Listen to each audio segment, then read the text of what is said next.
I got so much motherfucking design on right now. Break it down, bring it back, make it clap. I got 3 old thoughts, new block, wear that thing. Bitches on my line, and you know. Halo teman-teman, perkenalkan saya Ida Eka Aprilia. Hari ini kita akan membahas materi bilangan bulat. Sebelumnya jangan lupa untuk subscribe, like, share, dan komen materi apa yang akan kita bahas di video pembelajaran selanjutnya.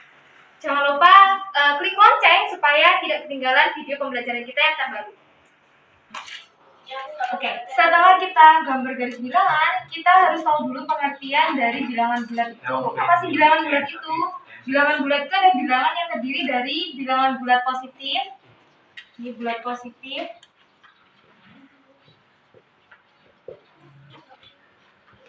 Dan 0 serta bilangan bulat negatif. Dan harus diketahui semakin ke kanan, maka nilainya akan semakin besar.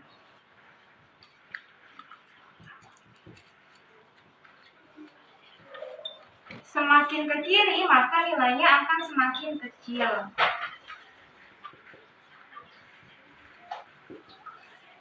Oke, di sini ada beberapa aturan pada garis bilangan dengan arah yang mendatar. Aturan pertama adalah apabila A terletak di sebelah kanannya B, maka nilainya A akan lebih besar dari B. Nih, aturan pertamanya apabila A terletak di sebelah kanannya B,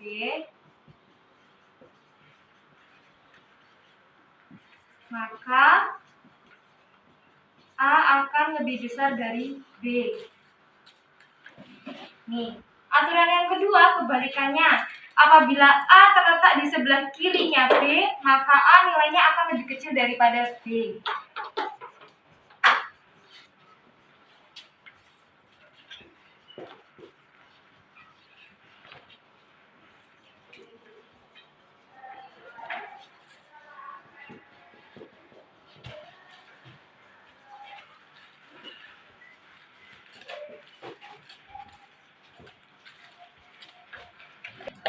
Oke, kita bahas di aturan yang pertama. Apabila A terletak di sebelah kanannya B, maka A lebih besar dari B. Contohnya, kita pakai yang A adalah 2, yang B adalah -1. Apabila A terletak di sebelah kanannya B, maka A lebih besar dari B. A itu adalah 2, berarti terletak di sini. Sedangkan ini A, sedangkan B itu terletak di sini. Ini B. Karena A terletak di sebelah kanannya B, maka nilainya A akan lebih besar. Maka 2 akan lebih besar daripada -1. Sedangkan untuk aturan yang kedua, apabila A terletak di sebelah kirinya B, maka A nilainya akan lebih kecil dari B. Kita pakai contoh. Misal yang A adalah -1, yang A adalah -2, sedangkan yang B adalah 3. Ini yang A kita ada di sini, yang B kita ada di sini. Maka nilainya yang A akan lebih kecil daripada B. A tadi -2, sedangkan B adalah 3. Maka nilainya -2 akan lebih kecil daripada 3. Oke, selanjutnya kita bahas tentang operasi dan sifat pada bilangan bulat. Nah, sifat dan operasi yang akan kita bahas pertama adalah penjumlahan dan perkalian.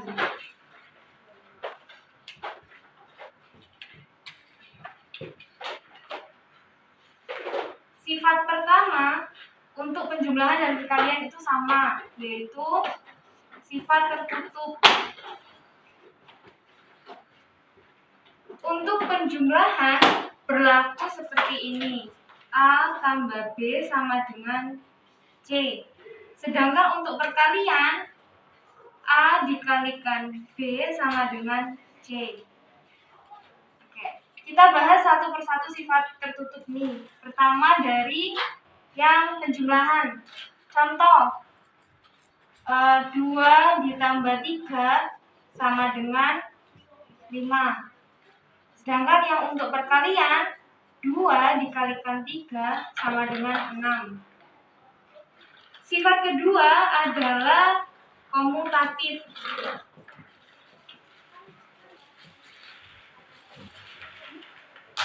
Untuk penjumlahan berlaku bahwa A tambah B sama dengan B tambah A. Oh ya, sebelumnya komutatif ini dapat diartikan sebagai pertukaran. Jadi A tambah B sama aja kayak B tambah A. Sama, perkalian juga kayak gitu. A kali B sama dengan B dikalikan A. Contohnya, pakai yang tadi. 2 tambah 3 itu sama aja kayak 3 ditambahin 2. Sedangkan untuk perkalian, 2 dikalikan 3 sama aja kayak 3 dikalikan 2. Untuk bilangan negatif juga berlaku sama kayak yang tadi. Yang sifat tertutup, misal di sini minus atau negatif 2.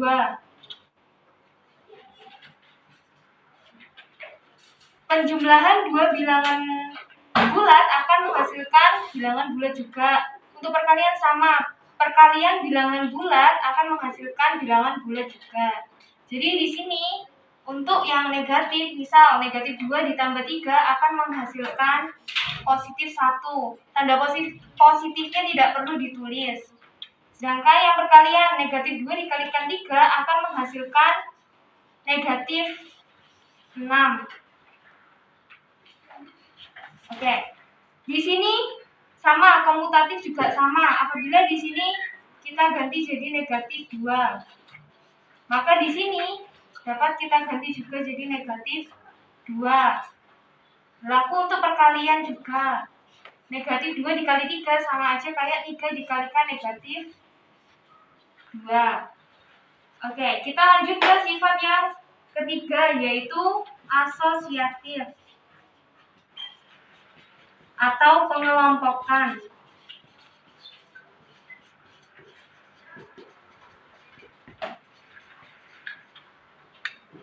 Sifat ketiga di sini untuk penjumlahan berlaku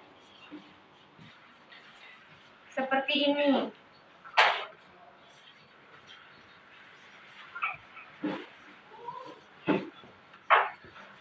Bahwa yang di dalam kurung A tambah B ditambahkan C sama kayak A ditambah dalam kurung B tambah C. Perkalian berlaku juga seperti ini. A dikalikan B dikalikan C sama seperti A dikalikan dalam kurung B dikalikan C. Dan jangan lupa yang harus dikerjakan adalah yang di dalam kurung terlebih dahulu. Contohnya untuk penjumlahan.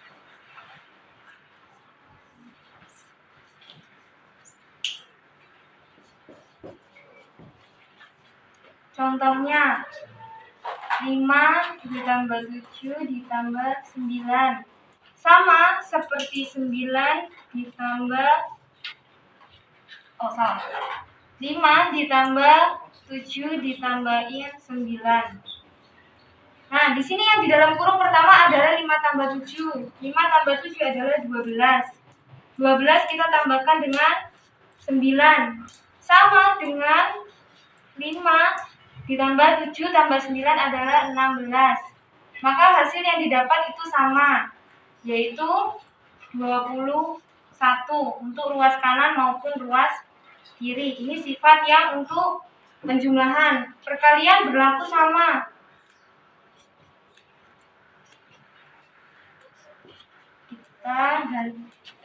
Kita ganti jadi perkalian. Kita pakai angka yang kecil aja.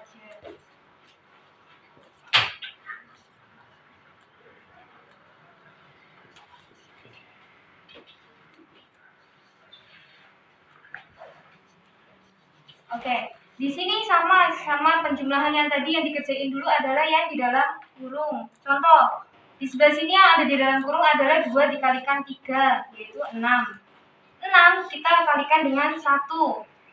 Sama dengan 2 dikalikan yang di dalam kurung di sini 3 kali 1, yaitu 3. 6 kali 1 hasilnya adalah 6. 2 dikalikan 3 hasilnya sama, yaitu 6. Jadi untuk penjumlahan atau perkalian sifatnya asosiatif ini sama. Sifat keempat adalah distributif.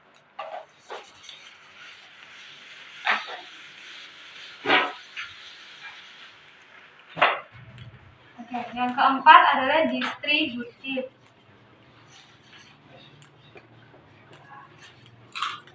Atau penyebaran.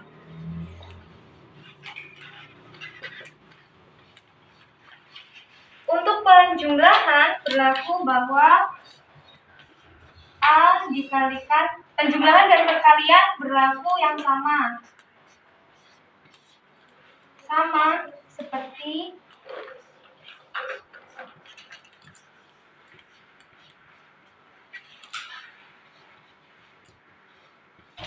ini sifat distributif. Contohnya 2 dikalikan 2 ditambahin 3. Nah, 2 yang pertama itu dikalikan sama yang depan. 2 dikalikan 2. Tanda di sini adalah positif, maka atau penjumlahan, maka di sini juga ditaruh penjumlahan. Terus 2 setelah dikalikan sama yang depan, 2-nya juga dikalikan sama yang belakang. Nah, setelah seperti ini kita kerjakan seperti cara yang tadi. 2 dikalikan 2 adalah 4. Ditambah 2 dikalikan 3 adalah 6. Maka akan ketemu hasilnya di sini 10. Ini sifat yang distributif. Sifat yang terakhir adalah elemen identitas. Elemen identitas di sini artinya dioperasikan dengan suatu bilangan yang menghasilkan bilangan itu sendiri. Contohnya, kita simbolin dengan A. A apabila ditambahin dengan 0, maka akan menghasilkan bilangan A itu sendiri. Ini untuk yang penjumlahan. Sedangkan yang untuk perkalian, contohnya, A apabila dikalikan dengan 1, maka akan tetap menghasilkan A. Jadi ini yang dimaksud dengan elemen identitas. Nah, itu tadi materi yang kita bahas hari ini. Sebelumnya terima kasih yang sudah menonton, dan mohon maaf apabila masih banyak kesalahan kata atau pengucapannya. Semoga video hari ini bermanfaat dan mudah dipahami. Sampai jumpa di video pembelajaran selanjutnya. Terima kasih.